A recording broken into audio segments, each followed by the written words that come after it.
ressuscitarão primeiro. Depois nós, os que ficarmos vivos, seremos arrebatados juntamente com eles nas nuvens e a encontrar o Senhor nos ares. E assim estaremos sempre lutando, sempre. Meu Deus, que pensa isso aí, né? Pessoal, olha a ordem da coisa. Jesus vai voltar. O que vai acontecer primeiro? Os mortos em Cristo ressuscitarão. Vamos lá, o que eu falo. Entender escatologia, né? O futuro dá sentido para o presente. Aquele seu parente. Eu perdi minha mãe, tinha 19 anos, meu pai morreu, eu dei uns 15 anos, mais ou menos. Eu tenho certeza que eles morreram em Cristo. Tenho certeza da salvação deles. A minha mãe teve uma questão muito, assim, marcante, né? A Janete, ela viveu isso aí. E na época eu me entristeci muito, até hoje eu tenho um luto, né? Só que o que me dá esperança hoje? Encontrá-los. Eles vão ressuscitar. Tá entendendo? E se eu morrer, vou encontrá-los lá no céu e quando Jesus voltar, nós vamos ressuscitar juntos. Olha, gente, a esperança que isso nos dá para as nossas perdas, para os nossos lutos, para a perda. Consolo. Aquele irmão que morreu em Cristo, ele vai ressuscitar antes dos crentes que estiverem vivos na época, serem informados. Então, primeiro vão ressuscitar os mortos. Olha que a lógica de Deus é perfeita, né? E depois a igreja será arrebatada para os céus com os anjos, vai ascender com os anjos. E viveremos com o Senhor Jesus para sempre. Vocês já viram a face de Cristo? Como é que vocês conhecem Jesus hoje? Você conhece pelas Escrituras, pela Bíblia, não é? Você vai ver face a face. Vai ver Jesus face a face. Ele tem corpo. Ele ascendeu como homem. Você vai ver, vai ter contato, você vai conviver com Jesus face a face para toda a eternidade. Isso nos dá esperança, nos dá força para a gente viver hoje. Com todos os problemas que a gente possa estar passando hoje, não dá um significado maior? Escatologia, o futuro, dá significado ao presente, fortalece a nossa fé.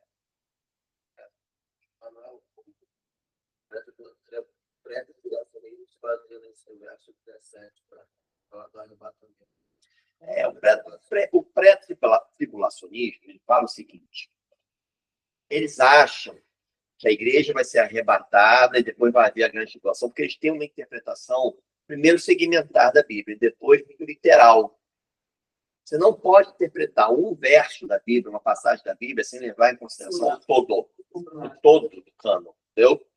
Se você pegar o todo, como nós estamos aqui lendo várias passagens, o evangelho que o próprio Senhor Jesus falou, que o apóstolo Paulo ensinou, Apocalipse, você entende que é muito mais lógico, que faz muito mais sentido. Tem seus problemas. Nossa, é o amilenismo. O que eu concordo, assim, eu acho que tem mais sentido o amilenismo, apesar de ainda ter problemas. Mas eu acho que faz mais sentido para mim, o amilenismo. Faz mais sentido. O pré-tribulacionismo entende o seguinte, que vai haver, que nós estamos vivendo hoje, Jesus veio, né, a primeira vinda, aí vai haver uma grande tribulação e a igreja vai ser arrebatada antes da grande tribulação. Aí vão haver 7 anos de tribulação com o anticristo, e aí Jesus volta de novo. Primeiro ele veio para arrebatar a igreja, depois ele volta de novo e derrota o anticristo. Acaba com a grande tribulação. E reina por 1000 anos literais com os crentes. Ainda não é novo céu e nova terra. Aí o diabo é libertado depois desses 1000 anos, e novamente vem e derrota o diabo. E depois, aí sim vão haver novos céus e nova terra. Eles acreditam muito nesse, né, do arrebatamento, que vai ver as pessoas. É porque é o seguinte, gente, você não pode olhar para o Apocalipse de forma linear e literal. O livro do Apocalipse ele tem que ser estudado, primeiro, levando-se em conta que não é uma história linear, é a mesma história contada várias vezes, com mais detalhes. Os grandes estudiosos, o próprio professor Leandro Lima, quem eu me baseio, quem é um milenista de carteirinha, eu acho que por ter tido aula com ele, eu me tornei um, porque eu acho que tem muita lógica, né? E nesse pré-tribulacionismo que ele falou, a pessoa teria, fosse salvo, teria outra chance. Teria outra chance. Por isso, o arminiano... E aí que vai contra a palavra. Não, inclusive, o dispensacionalista ainda acredita que os judeus eles separam o povo judeu da igreja. Então, haverá ainda conversão dos judeus. Entendeu? E nós entendemos, não, que é uma igreja só. No Antigo Testamento, foi manifesta para Israel. Depois que Jesus veio, houve uma pregação do evangelho para os gentios. E a mesma igreja, uma igreja só. Então, nós entendemos assim, né? Mas vamos lá. Leia João. Mateus 24, 40, 41. Mateus 24, 40, 41. Ó, Mateus 24 dá muita informação sobre isso aí. A gente está estudando. Então, dois estarão no campo, um será levado e o outro será deixado.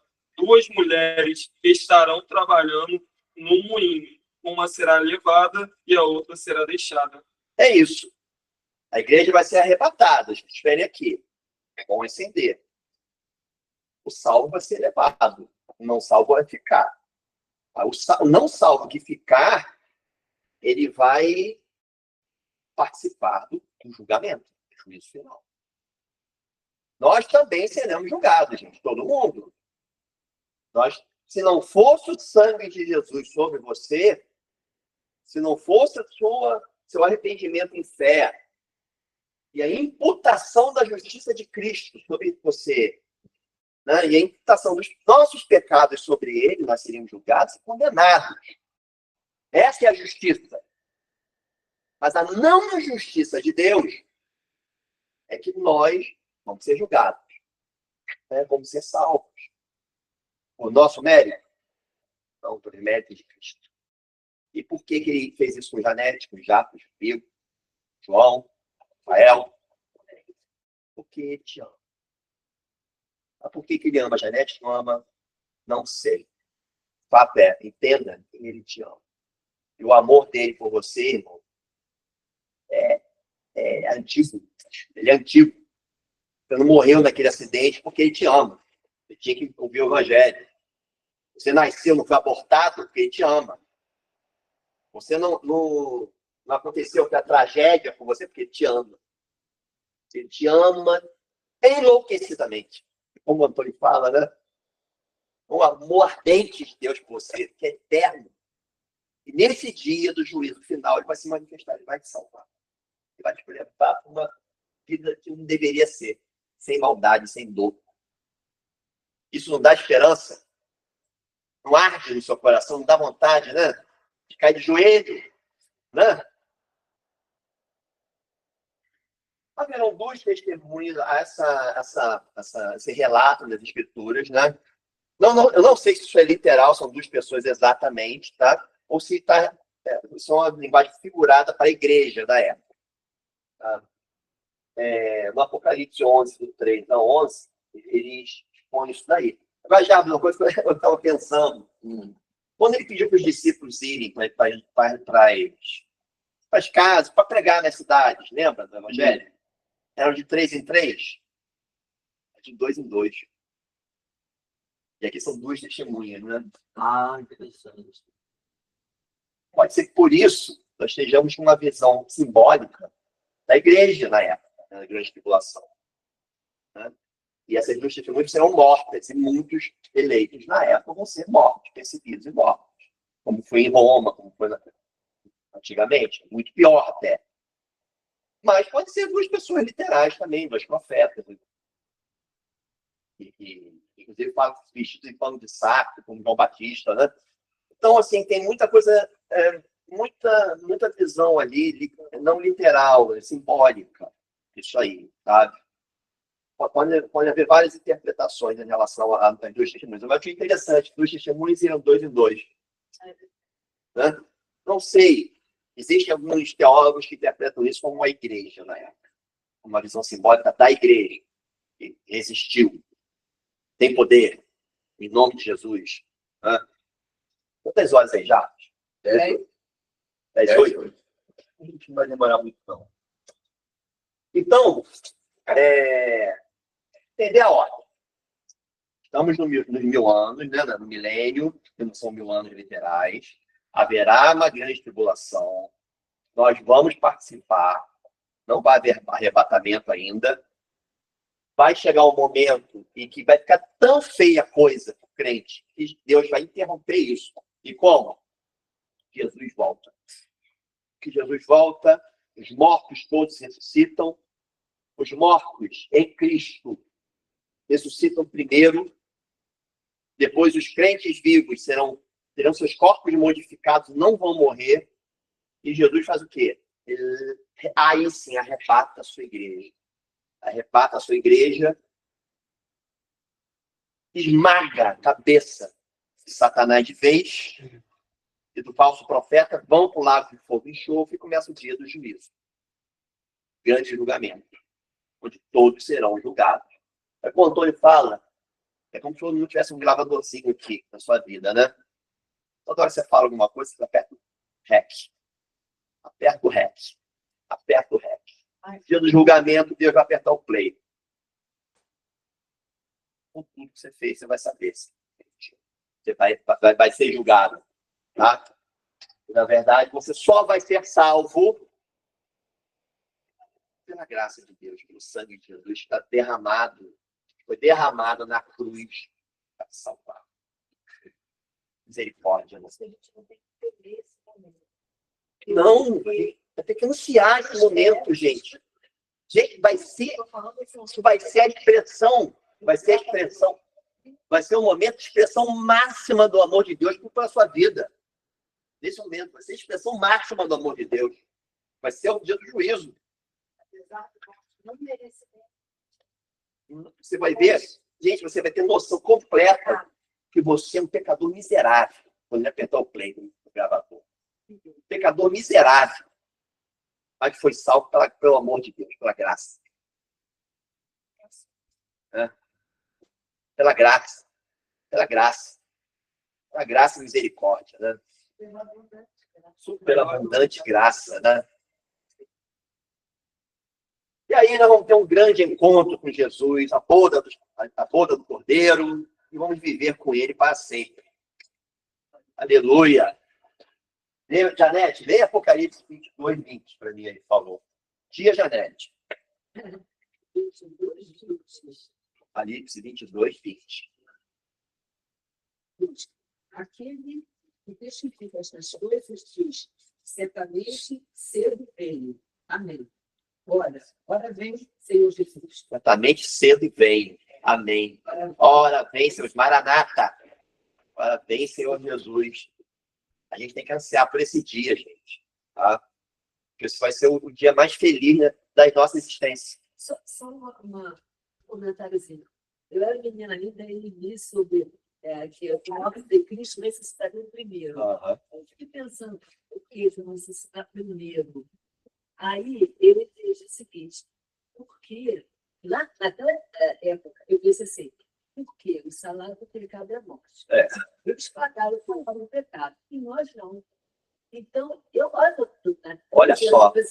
Então, eles vão estar segundos à nossa frente, com Jesus, para compensar de terem morrido com o salário do pecado. E nós não pagamos o salário do pecado, nós vamos depois.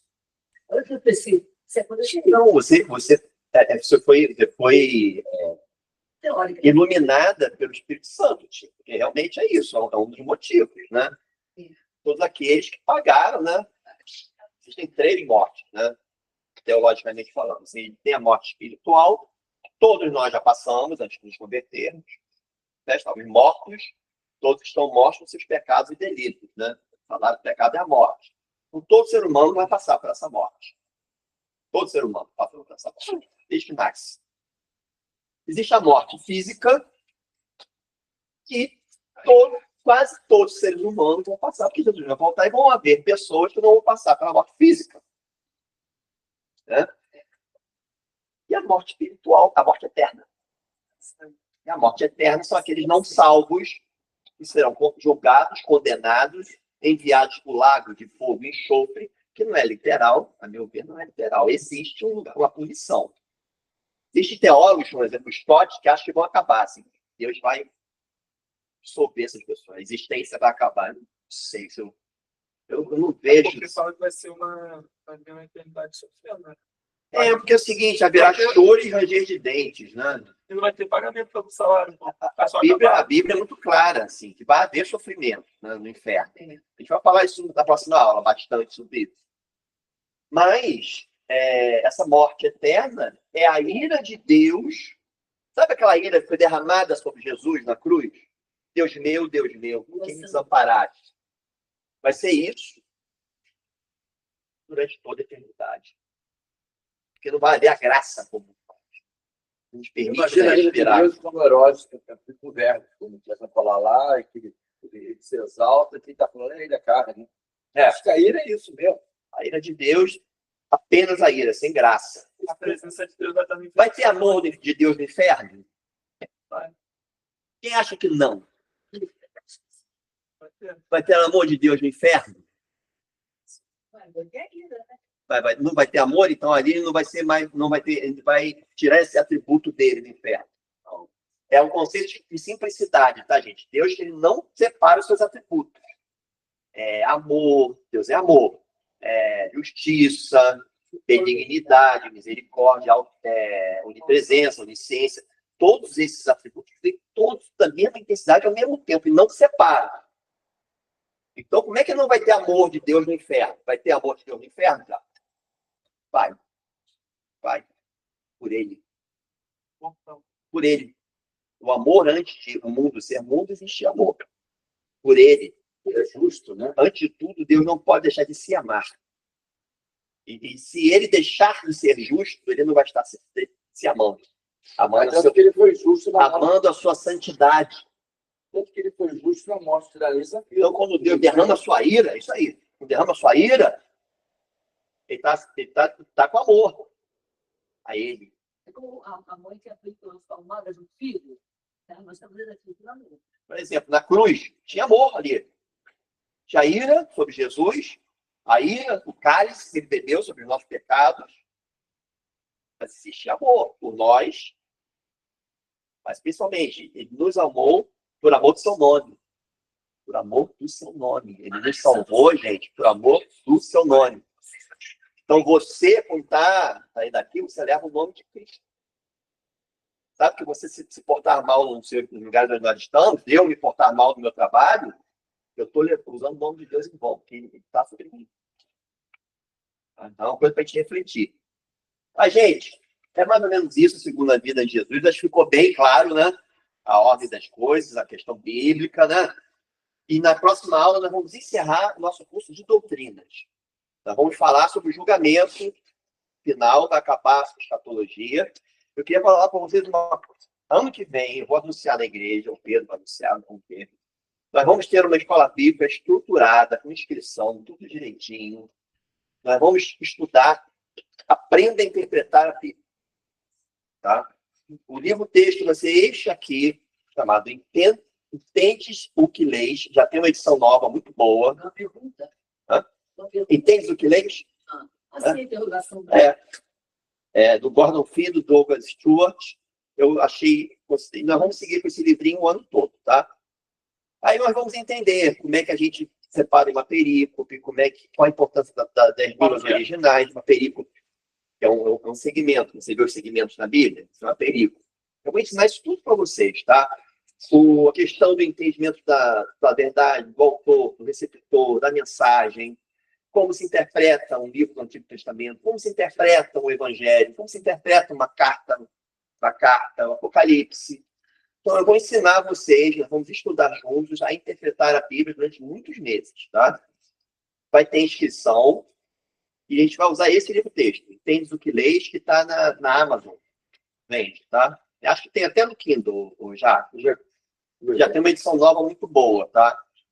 Essa aqui é a edição antiga e eu trouxe para dar de presente para os meus amigos João e Rafael, tá? Eu já tenho edição nova, ó, para vocês não faltarem nenhuma aula, tá? Ah, para Natan também, tá? Aí você junta para estudar, para ler, tá? Vamos fazer uma oração então, pessoal?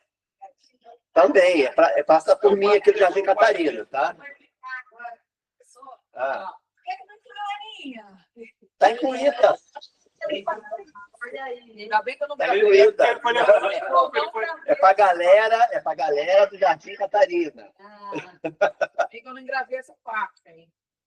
Senhor Deus, obrigado, Jesus. Obrigado porque tu nos tem uma promessa, Senhor. É a promessa da sua vinda, da sua vinda. Vem, Senhor. Nós estamos ansiosos, Senhor. Nós queremos a sua vinda, Senhor. Porque nós entendemos que é a manifestação máxima do seu amor por nós, Senhor. Ora bem, Senhor Jesus. Nos abençoe hoje no culto, Senhor. Queremos ouvir a sua voz, Senhor. Queremos ter contato, comunhão contigo, Senhor. Nós sabemos que tu já estás aqui conosco, Senhor. Sabemos que o culto, tu participas do culto.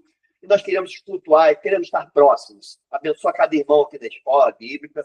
Abençoe, Senhor, a todos os nossos pastores, a tudo que vai ser feito, Senhor. Seja para a sua honra e para a sua glória, Senhor. Em nome de Jesus.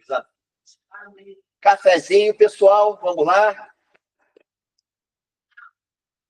Nós, em um ano, pouco mais de um ano, nós temos todas as doutrinas bíblicas.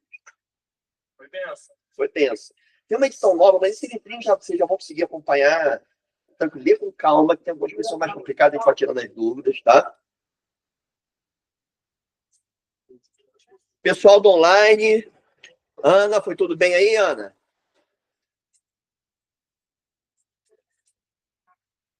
Irmã Ana, foi tudo jóia? Foi tudo ok, irmão. Tá jóia. Bom A culto, paz, Ludmila. Ô, irmão Manuel. Desce. Irmão Manuel. Tá tudo bem? Tudo bem, graças a Deus. Quando você falou assim, eu trouxe o livro, entende do que lês, eu juro que eu imaginei que você ia falar assim, para sortear entre os irmãos online. Ô, Dom, vai estar certo, glória a Deus. Ô, meu irmão, um grande abraço aí para todos, tá? Bom culto para todo mundo. Amém, amém. A gente, na escola bíblica agora, desse ano, eu vou fazer uma forma de interação melhor com vocês, tá?